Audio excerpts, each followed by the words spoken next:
So I could talk about drones, but I wouldn't say anything intelligent.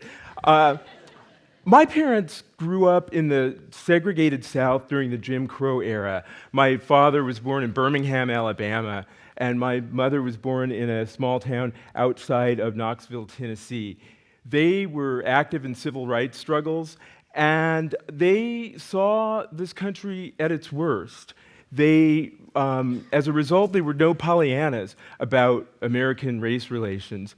But after the landmark decision in Brown versus Board of Education that began to desegregate the nation's schools, and especially after the passage of the Civil Rights Act of 1964, they became optimistic about the prospects of race relations. They believed, like many people at that time, that this country would be able to make good on the promise suggested in Lyndon Johnson's quote here, that we would eliminate the last vestiges of injustice in our society. And my mom often tells me, I thought that by the time you were old enough to have kids, and I have a 7-year-old daughter and an 11-year-old son, by the time you were that old, these problems would be a thing of the past, and certainly for your children, their opportunities and their safety would not be affected by their race or their sex.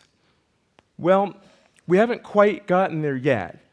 And in some ways, the problems that we face today don't look that different than the problems that we faced in the 1960s. The uprising after clashes between minority communities and police in Baltimore aren't that different than the clashes that resulted in the Watts riots of 1965. And that's a short and not at all exhaustive list of the incidents that have broken minority communities and created clashes between them and police. How about gender discrimination? Because, of course, the Civil Rights Act was designed to do more than just confront race discrimination. It was also designed to confront gender discrimination. And we can tell a good news story where overt bias and blatant prejudice is pretty rare. But in some of the best jobs, the most well-paid and the most prestigious jobs, the representation of women looks stuck in the era of Mad Men. And in the jobs of the future, where innovation and outside-the-box thinking is typically the norm, those industries as well, the representation and the opportunities for women and some minority groups look stuck in the past. There was a time when the United States was understood to be a global leader, and other countries copied our civil rights laws, and they looked at the opinions of the Supreme Court in order to find out how to deal with prejudice and discrimination in their own countries. But now, the United States is as often a cautionary story of what to avoid. And, it might not be so bad if we had lots of innovative and new ideas and a public conversation that was going to help us to break out of these problems, but in fact, we seem to be stuck in a tape loop that started in the 1960s and hasn't changed much. So we see the same talking heads saying the same things over and over again in response to each new crisis or event. Civil rights activists like the Reverend Jesse Jackson and the Reverend Al Sharpton do great work in bringing these problems to our attention and serving as the conscience of the nation. But let's face it, do you wait with bated breath to hear the new and innovative thing that they're going to say?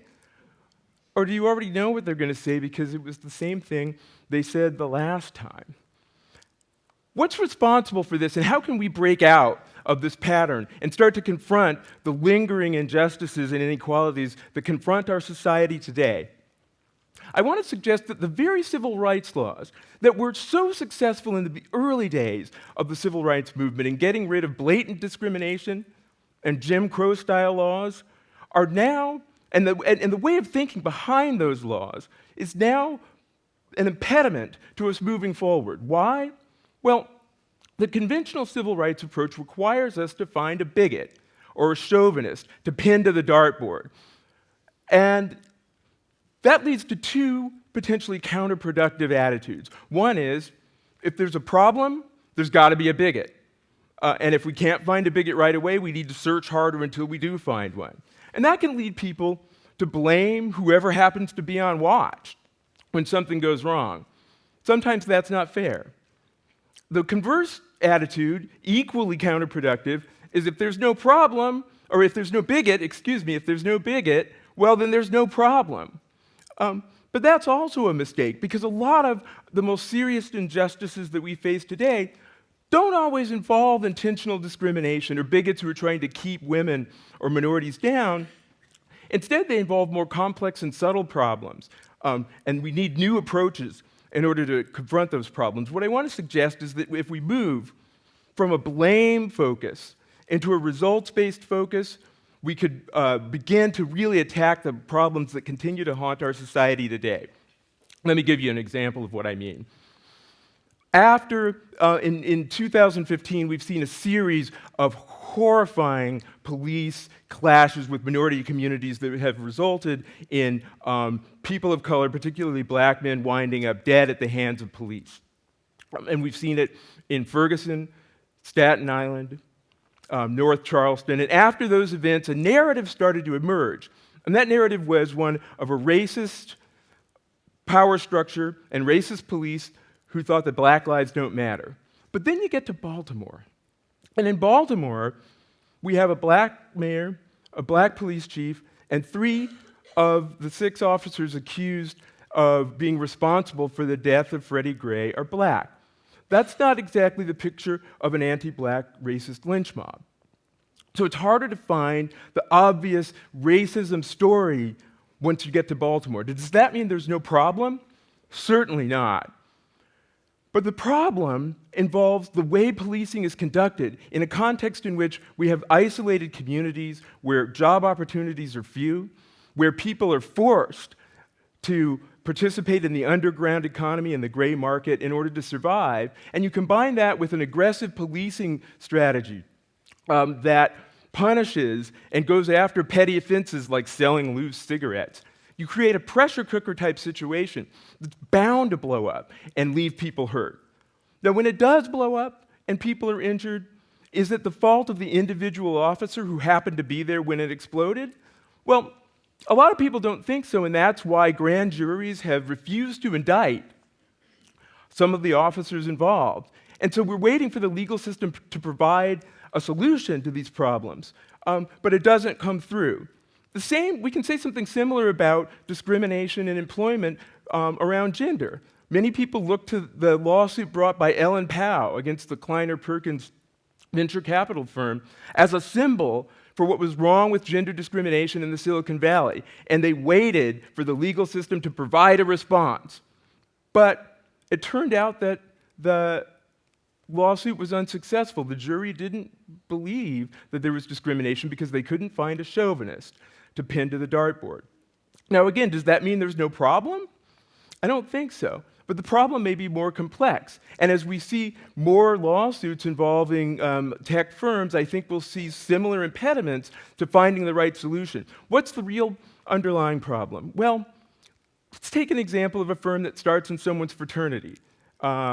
They build a workplace culture and recruitment around fraternities, maybe that reflects the atmosphere in a fraternity. Maybe they acquire other firms that were started in similar circumstances.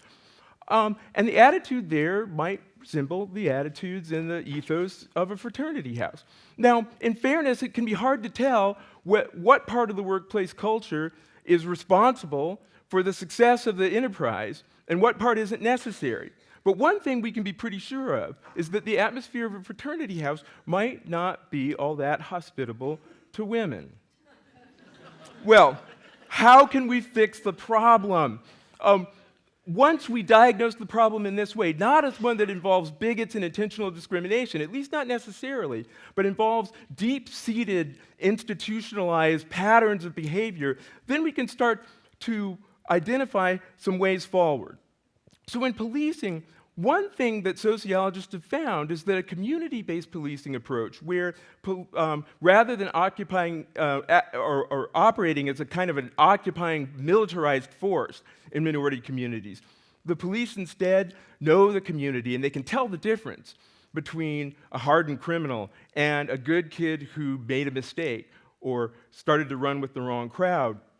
And fewer arrests for the minor offenses that become, unfortunately, a part of day-to-day life in many of these communities, that approach could make a difference and reduce the pressure cooker atmosphere and make the problem better. In the context of gender and employment, workplace cultures need to change in some ways. Family-friendly policies can help women who still, in today's environment, shoulder the lion's share of the burden of childcare, and broader outreach and recruitment practices so that we can break out of the old boys network. Okay.